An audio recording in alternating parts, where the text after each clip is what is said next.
एक स्टूडेंट को अपनी तैयारी शुरू करने से पहले एक बढ़िया योजना बनानी चाहिए। देखो, योजनाओं के बिना आप लक्ष्य विहीन हैं।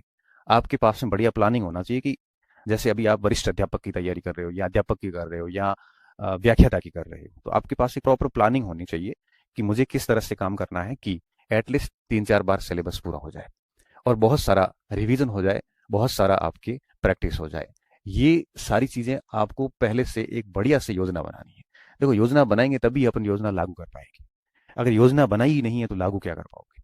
भले ये योजना आप दिमाग में बनाओ।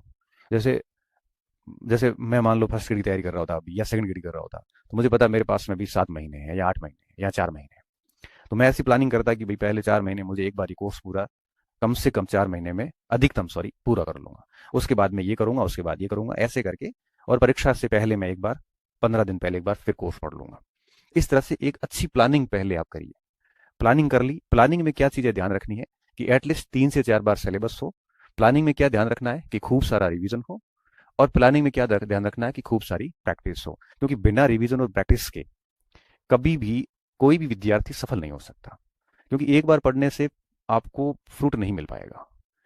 एटलीस्ट 3 से 4 बार, 5 बार पढ़ते हैं और उसकी खूब सारी प्रैक्टिस करते हैं, तब जाके हमें पता चल पाता है कि वास्तव में किस तरह से चीजें हैं वो परीक्षा में आती है और किस तरह से हम उसका उत्तर निकालने में सक्षम होते हैं। तो एक बढ़िया प्लानिंग कीजिए। उसके बाद क्या करना है आपको? अच्छे से पाठ्यक्रम का हर एक पॉइंट याद कीजिए कि पाठ्यक्रम में क्या है और क्या नहीं है। हमें टेक्निकल टीम कई बार बताती है कि सर, 10 में से 5-6 फोन ऐसे होते हैं बच्चों के, कोर्स लिए हुए बच्चों के, जिनको ये नहीं पता कि सिलेबस क्या है। मुझे बड़ा दुख होता है कि आप व्याख्याता की तैयारी कर रहे हैं, आप वरिष्ठ अध्यापक की तैयारी कर रहे हैं और आपको नहीं पता कि सिलेबस में क्या है और क्या नहीं। पाठ्यक्रम अच्छे से पता हो और उसके बाद में एक सीमित सी लिमिटेड सामग्री जो है वो आप जो है वो आपके यूं कहिए कि सामग्री हो। और सामग्री कैसी हो? बहुत लिमिटेड हो। बहुत अधिक सामग्री नहीं, बहुत लिमिटेड सामग्री हो। कम से कम सामग्री आपके पास में होनी चाहिए ताकि आप उसको रिवीजन कर सको। तो देखो, पाठ्यक्रम बढ़िया पढ़ लिया, सिलेबस पढ़ लिया और उसकी सामग्री को चयन कर लिया, फिर भटकना नहीं है। क्योंकि आप कहीं पे भी जाओगे, जैसे लाइब्रेरी चले गए, लाइब्रेरी में पास बैठा हुआ बच्चा जो है वो आपको भटका देगा। वो कहेगा ये किताब काम की नहीं है, आप ये लेके आ जाओ। क्यों? वो कौन तय करने वाला? वो तो खुद संघर्ष कर रहा है। उसको तो खुद को नहीं पता कि परीक्षा कैसे पास करनी है। और अगर मान लो कर भी ली है, तो जरूर थोड़ी किसी ने परीक्षा पास कर ली वो सबसे वो बताएगा, वो सारा सही बताएगा। हमने तो टॉपर्स को बिकते हुए देखा है। यहाँ तक कि लोग सिलेक्शन के बाद अलग भाषा बोलनी शुरू कर देते हैं, पढ़ते कहीं और से, बताते कुछ और है। और मैंने चयनित स्टूडेंट्स जितने भी हुए हैं, हम बहुत नजदीक से उनको नोटिस करते हैं। हम देखते हैं कि पढ़ क्या रहे होते हैं, नौकरी के बाद वो क्या अलग ही बताते हैं। तो क्यों भरोसा करना किसी के ऊपर? आपने अगर सामग्री अपनी चयन कर ली है तो उसको भगवान मानिए और उसके ऊपर आप अंधे तरीके से लग जाइए। फिर अगर आप डाइवर्ट होते हैं, कोई भी आके एक लाइब्रेरी में आपके सहपाठी आपको डाइवर्ट कर रहा है, तो फिर हो गया काम। आप परिपक्व और समझदार विद्यार्थी तो नहीं है। ये कर लिया। उसके बाद क्या करना है? फिर उसके बाद इस योजना को लागू करना है और इतना तरीके से करना है कि आपकी योजना जो है वो ढंग से लागू हो। और अगर ढंग से योजना लागू हो गई, परीक्षा तक लगे रहना है, तो निश्चित तौर पे आप सफल हो जाओगे। और जितना इस मार्केट से दूर रहेंगे उतना आपको फायदा होगा। अब इन सब चीजों के साथ साथ में और क्या बातें ध्यान रखनी है, ये तो आपको करना ही है। इसके अलावा हर दिन जब प्लानिंग करो तो हर दिन कौन सी और बातों को ध्यान रखना है। जैसे आ, सबसे पहले होता है पाठ्यक्रम को पूरा पढ़ना, पाठ्यक्रम पूर्ण करना। लिमिटेड सामग्री से आपने पाठ्यक्रम पूर्ण किया, आपके दिन का हिस्से में कम से कम पाठ्यक्रम पूर्ण करना, ये तो होना ही चाहिए। अब जैसे सुबह उठे, 5-6 घंटे आपने बढ़िया से सिलेबस पढ़ा।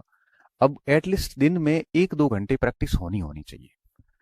हर दिन पाठ्यक्रम पढ़ने के साथ साथ 1-2 घंटे, एटलीस्ट 1-2 घंटे प्रैक्टिस होनी चाहिए। इस हेतु आपको क्या करना है?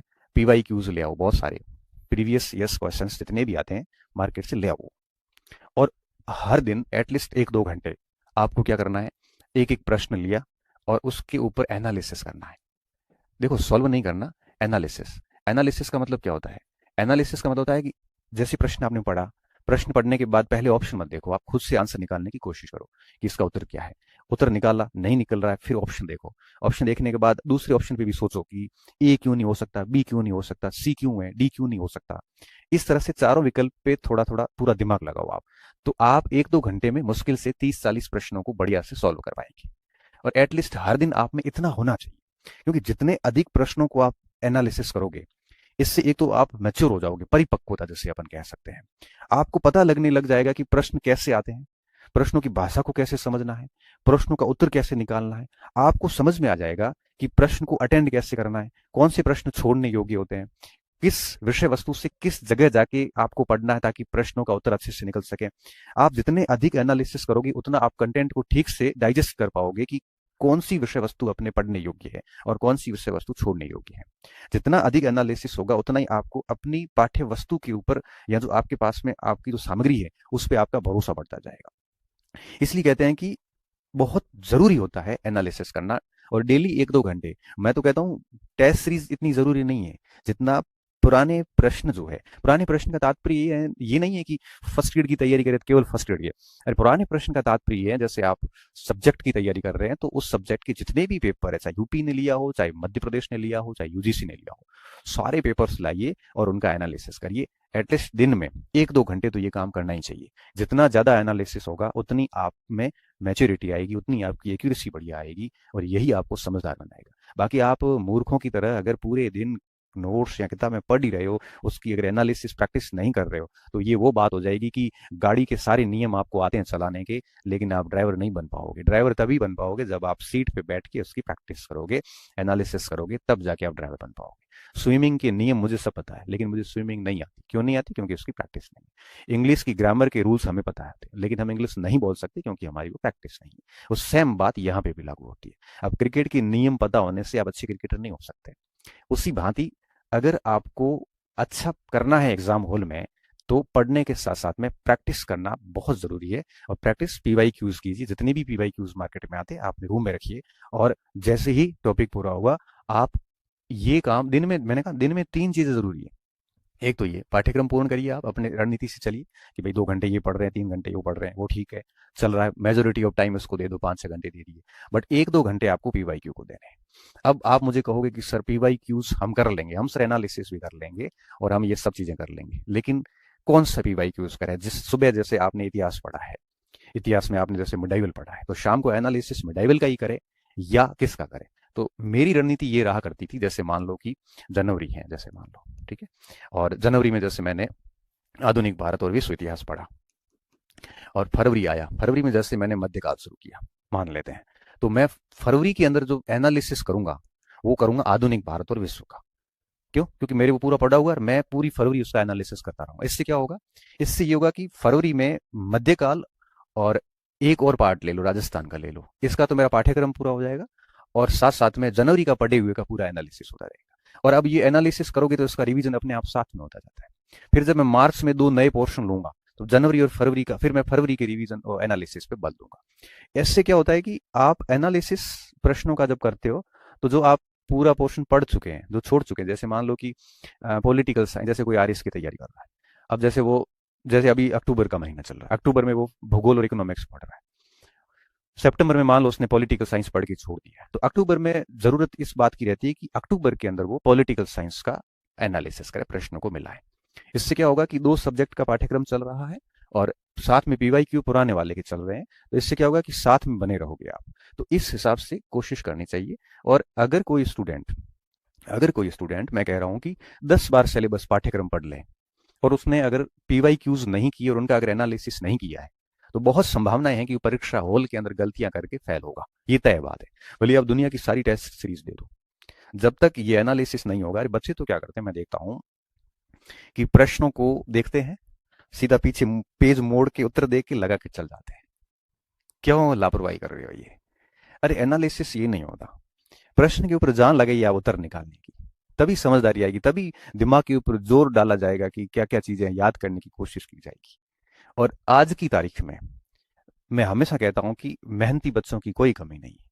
आपकी मेहनत पे मुझे कोई डाउट नहीं है, बट मुझे डाउट इस बात का कि आप ये चीजें नहीं करते, ये चीजें आप नहीं करते। और मैं बताऊं, हम लोग जब तैयारी करते थे, मेरा जो ग्रुप पढ़ता था, ईमानदारी से कह रहा हूं, हम लोग ऐसा कोई दिन नहीं जाता था जिस दिन 20-30 प्रश्नों का बढ़िया से डिटेल्ड एनालिसिस नहीं किया हो। जैसे कोई सिंपल प्रश्न आ गया हमारे सामने, तो वो भी देखते थे कि इसके उत्तर में ये क्यों नहीं है, ये क्यों है। एक एक ऑप्शंस के ऊपर पूरी माथा फोड़ी करते थे, 5-7 मिनट एक ऑप्शन को देते थे। और एक परिणाम ये निकलता था कि 1 डेढ़ घंटा, वो 1 डेढ़ घंटा कौन सा लेते थे हम, भोजन बनाते वक्त ले लिया, या बहुत पढ़ाई में मन नहीं था उस समय, या फिर खेल के आए थे या खेलने जा रहे हैं उस समय थोड़ा 1 घंटा पहले मन नहीं है पढ़ने का, उस समय हम एनालिसिस का काम करते थे। और एनालिसिस के लिए हमने तय कर रखा था कि जो पोर्शन हम पूरा पढ़ के साइड में रख चुके उन्हीं को एनालिसिस करेंगे। अभी जो करंट का पढ़ रहे हैं, जैसे सुबह आपने आधुनिक बात पढ़ा, शाम को अगर आप एनालिसिस करोगे तो एनालिसिस हो ही जाएगा, क्योंकि दिमाग पे जोर देने की जरूरत नहीं है, सुबह पढ़ा है तो शाम को सारे उत्तर आराम से निकलेंगे। ये एनालिसिस नहीं है। जनवरी का पढ़ा हुआ का एनालिसिस फरवरी में करो, और फरवरी वाले का एनालिसिस मार्च में करो, और मार्च में जो पढ़ रहे हो उसका एनालिसिस अप्रैल में करो। पूरा कोर्स हो जाता है, फिर वापस उसको इस हिसाब से घुमा दो। तो एटलीस्ट एक दो, और ये कौन से एनालिसिस करने, ये योजना आपको बनानी है। बट ध्यान इस बात का रखना है कि सुबह पढ़े हुए का शाम को एनालिसिस करने की जरूरत नहीं है। ये एनालिसिस की आवश्यकता एटलीस्ट 15-20 दिन बाद में होनी चाहिए। इससे क्या होगा, पुराना सब्जेक्ट भी कनेक्ट रहेगा जो आपने पहले 1 महीने पहले पढ़ा है, और नए वाला भी साथ साथ में पढ़ते रहोगे।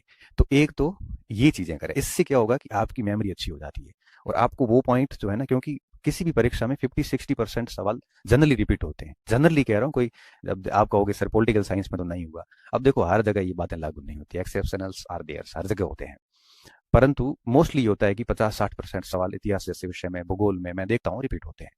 अब आप अगर इनका इतना बढ़िया एनालिसिस करोगे ना, तो किसी भी विषय की जो मेन मेन पॉइंट्स होते हैं वो कंठस्थ हो जाते हैं, और मेन पॉइंट कंठस्थ हो जाते हैं तो उसके बाद कुछ बिंदु ही आपको याद करने पड़ते हैं, तो परीक्षाओं को आप बहुत अच्छे से कर सकते हो। इसलिए ये चीजें बहुत जरूरी थी, आज की जनरेशन ये सबसे कम करती है। और अगर आप ये कर रहे हैं तो आप बहुत अधिक बेरोजगार नहीं रहने वाले, ये मैं आपको लिख के दे देता हूँ। जो मैंने ये पीवाई क्यूज एनालिसिस का जो तरीका बताया, अगर आप ये कर रहे हैं ना, तो निश्चित तौर पे आप बहुत जल्दी सफल होने वाले हैं। और तीसरी बात, रिवीजन। एक स्टूडेंट को अपने दिन के अंदर एटलीस्ट ये 3 चीजें शामिल होनी चाहिए, तभी ये लंबे समय तक याद रह पाएंगे, तभी रिवीजन मैनेज हो पाएगा, और तभी आप किसी भी परीक्षा को अच्छे से पास कर सकते हैं, प्रॉपर प्लानिंग के साथ टिल एग्जाम तक आप लगे रहते हैं। तो आप डर जाओगे, वाकई में डर जाओगे कि अगर इन भर्तियों में सिलेक्शन नहीं होता है तो मैं करूंगा क्या। अगर आप बिजनेसमैन है तो टेंशन नहीं है, बिजनेस संभाल लेना। अगर आप बहुत बड़े कृषक के, जमींदार टाइप के, तो ठीक है, खेती किसानी संभाल लेना। लेकिन आप मध्यम वर्गीय गरीब परिवार से व्यक्ति है तो सोचना कि बड़ा भविष्य को देखकर डर लगेगा कि यार क्या करेंगे फिर। लाखों की संख्या में बच्चों के फॉर्म आते हैं, पेपर टफ आने लग गए, कंपटीशन बढ़ गया, हर बच्चा तैयारी करता है, घर बैठे ऑनलाइन पढ़ता है, ऑफलाइन पढ़ता है, कोचिंग्स हो गई, सब चीजें हो गई। तो मैं सबसे पहली बात आपको ये समझाना चाह रहा हूं कि आपके पास में बहुत अधिक समय नहीं है, इसलिए ये मस्तिष्क में मत लाना कि और 1-2 ट्राई करते हैं, एक बार और करें, कर लेंगे, अभी अभी यूं ही कर लेते हैं। काम करना है तो लड़ाई आर पार की रखना, नहीं करना है तो छोड़ दो।